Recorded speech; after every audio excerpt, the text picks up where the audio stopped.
Ici, à quelques mètres de la présidence du gouvernement, les journalistes ont décidé de se scotcher la bouche comme acte symbolique pour protester contre les tentatives d'atteinte à la liberté d'expression et à la presse dans le cadre de la journée de colère nationale qui a été décidée par le syndicat des journalistes tunisiens et qui coïncide avec l'arrestation d'un directeur d'une radio privée. Aujourd'hui, les professionnels des médias sont pris pour cible et l'arrestation du directeur de Mosaïque FM, Nourdine Boutar, est en lien avec la ligne éditoriale de la radio. Ainsi, on constate l'incursion des autorités dans le métier de journaliste par des intimidations et des arrestations. Et ça, c'est grave. Il y a un certain nombre d'indicateurs qui se sont accumulés au cours de la dernière période, confirmant que la liberté d'opinion et d'expression est devenue en danger.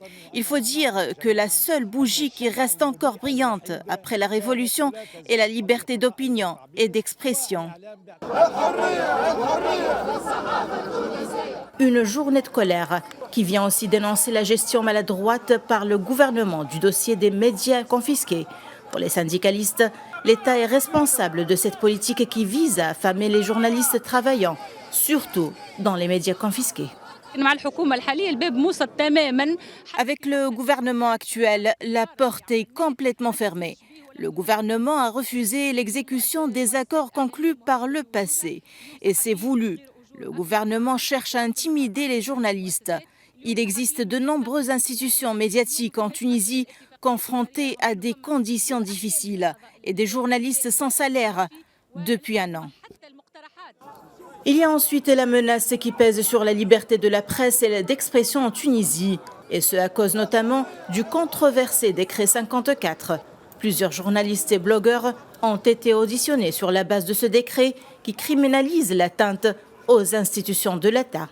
Une complication de la situation après le décret 54, surtout au niveau des deux articles, c'est 24 et 25. Ces deux articles, ils ont tout mis à l'écart, toutes les réalisations en termes de liberté d'expression, elles étaient effacées pour la simple raison, c'est que aujourd'hui, l'appareil, ce qu'on appelle l'exécutif de l'État, réagit d'une façon donc, conforme à l'article, tout en omettant que le décret loi 115, c'est lui qui gère tout ce qu'on appelle les délits de presse. 12 ans après la Révolution, les journalistes tunisiens doivent toujours se battre pour leurs droits. Depuis la dictature, jamais la liberté de la presse n'a autant reculé, selon les observateurs.